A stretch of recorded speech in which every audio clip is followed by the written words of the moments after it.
Apa sih sistem endokrin itu?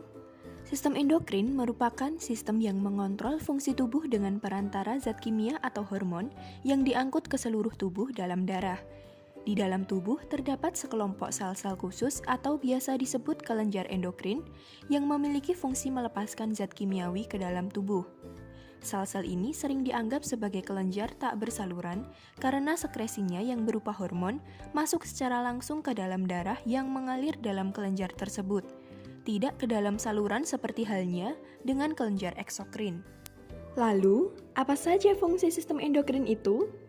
Sistem endokrin memiliki beberapa fungsi, di antaranya adalah menghasilkan hormon-hormon yang dialirkan ke dalam darah yang diperlukan oleh jaringan-jaringan dalam tubuh, mengontrol aktivitas kelenjar tubuh, merangsang aktivitas kelenjar tubuh, merangsang pertumbuhan jaringan, mengatur metabolisme, oksidasi, meningkatkan absorpsi glukosa pada usus halus, serta mempengaruhi metabolisme lemak, protein, hidrat arang, vitamin, mineral, dan air. Kelenjar endokrin ditemukan pada sebagian besar organ tubuh yaitu hipotalamus, pineal, pituitari atau hipofisis, tiroid, paratiroid, timus, adrenal, pankreas, ovarium, dan testis, di mana kelenjar-kelenjar tersebut mensekresikan hormon atau pesan kimia ke dalam cairan interstisial. Hormon kemudian masuk ke dalam darah untuk dibawa ke jaringan dan organ lainnya, di mana mereka melakukan aksinya dengan mengubah fungsi seluler. Hormon akan memberikan respon atau efek hanya pada sel target, yaitu sel yang memiliki reseptor spesifik untuk hormon tersebut. Kelenjar yang pertama kita bahas adalah kelenjar hipotalamus. Kelenjar hipotalamus terletak pada bagian otak depan atau diencephalon. Hipotalamus menghasilkan beberapa hormon yang dapat merangsang kelenjar hipofisis untuk mengeluarkan suatu hormon. Misalnya adalah hormon pelepasan thyrotropin releasing hormone atau TRH yang merangsang lobus anterior hipofisis untuk mensekresi TSH. Kemudian ada gonadotropin releasing hormone atau GnRH yang merangsang lobus anterior hipofisis untuk mensekresikan LH dan FSH. Kemudian ada hormon somatostatin yang dihasilkan oleh hipotalamus untuk memperlambat sekresi hormon yang dihasilkan oleh kelenjar hipofisis. Ada juga CRH atau corticotropin releasing hormone yang merangsang lobus anterior hipofisis untuk mensekresikan ACTH. Selain itu, hipotalamus juga berfungsi mengontrol keadaan emosional seperti marah dan takut. Jaringan target dari kelenjar hipotalamus ini adalah lobus anterior dari kelenjar pituitari atau hipofisis, di mana prinsip kerjanya adalah menstimulasi dan menghambat sekresi secara spesifik. Selanjutnya adalah kelenjar pineal. Kelenjar pineal memiliki struktur berbentuk biji pinus kecil, ditemukan antara kedua belahan otak yang melekat pada bagian atas talamus di dekat bagian atas ventrikel ketiga.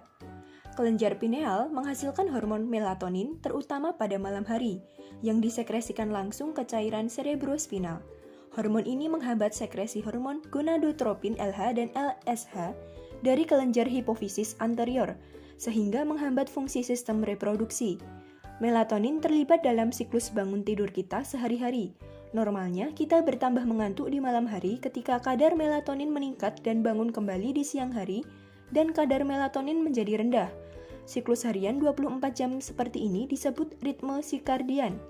Ritme sirkadian dikendalikan oleh mekanisme waktu internal yang disebut juga jam biologis. Cahaya terang menghambat sekresi melatonin. Impuls saraf yang berasal dari retina mata mengirimkan informasi cahaya untuk kelenjar pineal.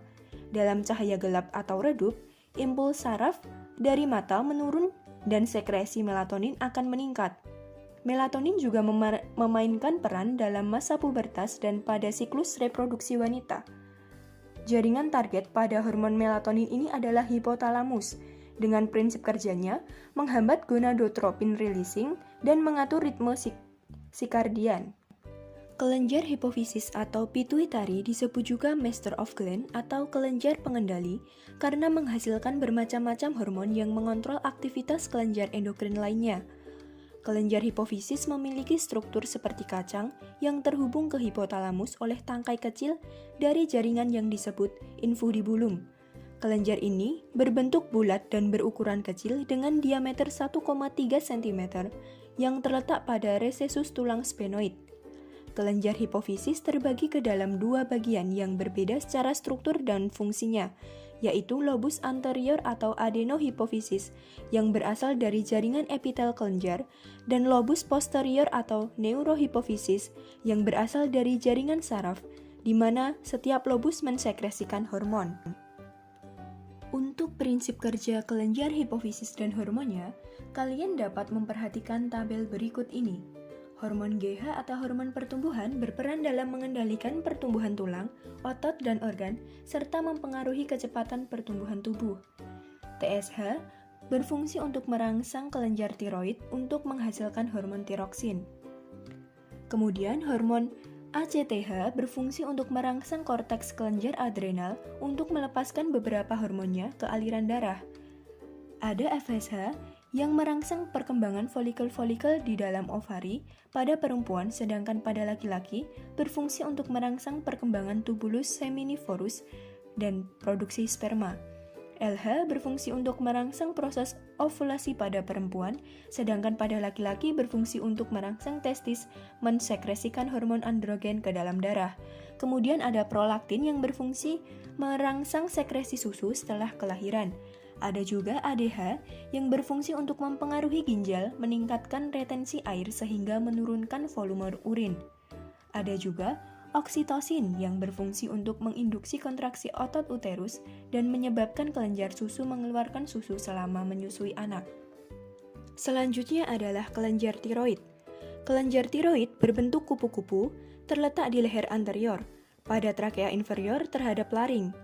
Terdiri dari dua lobus yang masing-masing lateral ke trakea yang dihubungkan oleh isthmus anterior. Kelenjar tiroid adalah kelenjar endokrin terbesar dalam tubuh. Kelenjar tiroid melekat pada trakea dan mengelingkarinya 2/3 sampai 3/4 lingkaran. Masing-masing lobus memiliki ketebalan 2 cm dengan lebar 2,5 cm dan panjang 4 cm. Untuk prinsip kerja kelenjar tiroid dan hormonnya, kalian dapat memperhatikan tabel berikut ini. Selanjutnya adalah kelenjar paratiroid. Kelenjar paratiroid terletak di setiap sisi kelenjar tiroid yang terdapat di dalam leher. Kelenjar ini berjumlah 4 buah yang tersusun berpasangan yang menghasilkan hormon paratiroid. Masing-masing melekat pada bagian belakang kelenjar tiroid. Kelenjar paratiroid menghasilkan hormon yang berfungsi mengatur kadar kalsium dan fosfor di dalam tubuh. Kelenjar paratiroid memiliki panjang kira-kira 6 mm, lebar 3 mm, dan tebal 2 mm. Keempat kelenjar tersebut mensekresi hormon paratiroid yang berfungsi untuk menaikkan kadar kalsium dalam darah dengan cara merangsang reabsorpsi kalsium di ginjal dan dengan cara penginduksian sel-sel osteoklas untuk merombak matriks bermineral pada tulang sejati dan melepaskan kalsium ke dalam darah. Mengenai prinsip kerja kelenjar paratiroid dan hormonnya, kalian dapat memperhatikan tabel berikut ini. Selanjutnya adalah kelenjar timus. Kelenjar ini terletak di dalam mediastinum di belakang osternum. Kelenjar ini hanya dijumpai pada anak-anak di bawah 18 tahun. Kelenjar ini terletak di dalam toraks kira-kira setinggi bifuraksi trakea. Warnanya kemerah-merahan dan terdiri dari dua lobus. Kelenjar ini merupakan penghasil hormon peptida yaitu timosin dan timopietin, di mana berfungsi dalam perkembangan normal limfosit dan respon imun tubuh. Hormon yang dihasilkan kelenjar timus berfungsi untuk mengaktifkan pertumbuhan badan dan mengurangi aktivitas kelenjar kelamin. Jaringan target pada hormon timosin adalah jaringan yang berperan dalam respon imun, di mana prinsip kerjanya berkaitan dengan perkembangan sistem imun dan fungsi imunitas. Kemudian ada kelenjar adrenal. Sepasang kelenjar adrenal juga dikenal sebagai kelenjar suprarenal karena terletak di atas ginjal dalam ruang retropeneal. Terdiri atas dua lapis bagian yaitu korteks dan medula. Pada korteks adrenal, mensintesa hormon mineralokortikoid atau aldosteron dan glukokortikoid. Mineralokortikoid berfungsi mengatur keseimbangan elektrolit dengan meningkatkan retensi natrium dan ekskresi kalium. Sedangkan glukokortikoid adalah hormon steroid yang memainkan peran penting dalam mengatur metabolisme glukosa. Kemudian ada medula adrenal yang menghasilkan hormon epinefrin dan norepinefrin yang berfungsi menaikkan glukosa dalam darah. Mengenai prinsip kerja dari kelenjar adrenal dan hormonnya, kalian dapat memperhatikan tabel berikut ini. Selanjutnya adalah kelenjar pankreas. Kelenjar pankreas terletak di retroperitoneal rongga abdomen atas dan terbentang horizontal dari cincin duodenal kalian. Panjangnya sekitar 10 hingga 20 cm dengan lebar 2,5 sampai 5 cm. Sekresi hormon pankreas dihasilkan oleh pulau Langerhans. Pada pulau Langerhans terdapat sel alfa, sel beta, dan sel delta. Sel alfa menghasilkan glukagon, sel beta merupakan sumber insulin, dan sel delta mengeluarkan somatostatin, gastrin, dan polipeptida pankreas.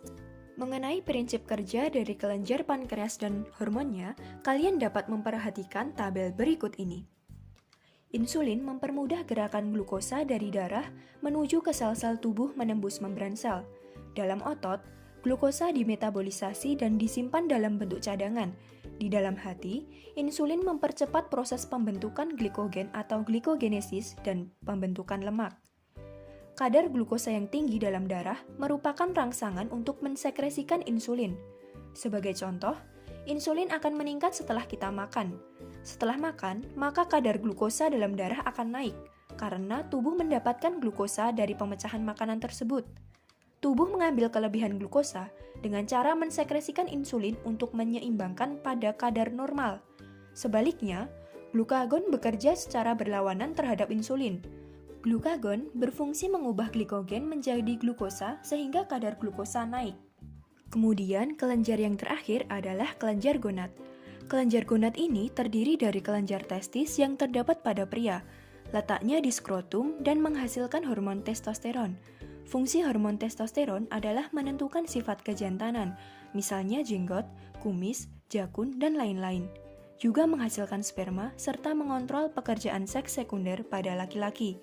Selain kelenjar testis, juga ada kelenjar ovarium pada wanita yang terletak di samping kiri dan kanan uterus. Kelenjar ini menghasilkan hormon progesteron dan estrogen. Hormon ini dapat mempengaruhi uterus serta memberikan sifat kewanitaan seperti panggul besar, bahu sempit, dan lain-lain.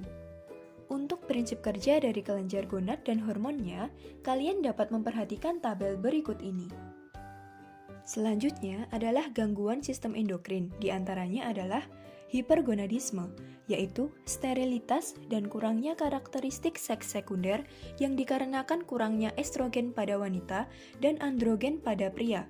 Kemudian ada akromegali, yaitu kelebihan hormon tiroid yang terjadi pada saat dewasa, yang akan menyebabkan pertumbuhan tidak seimbang pada tulang jari tangan, kaki, rahang, ataupun tulang hidung.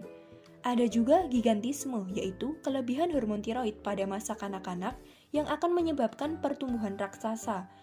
Kemudian ada kretinisme, yaitu kekurangan hormon tiroid yang menyebabkan kelainan fisik dan mental sehingga menyebabkan anak tumbuh kerdil dan idiot. Sekian yang dapat saya sampaikan. Mohon maaf apabila terdapat kesalahan kata. Terima kasih atas perhatiannya. Wassalamualaikum warahmatullahi wabarakatuh.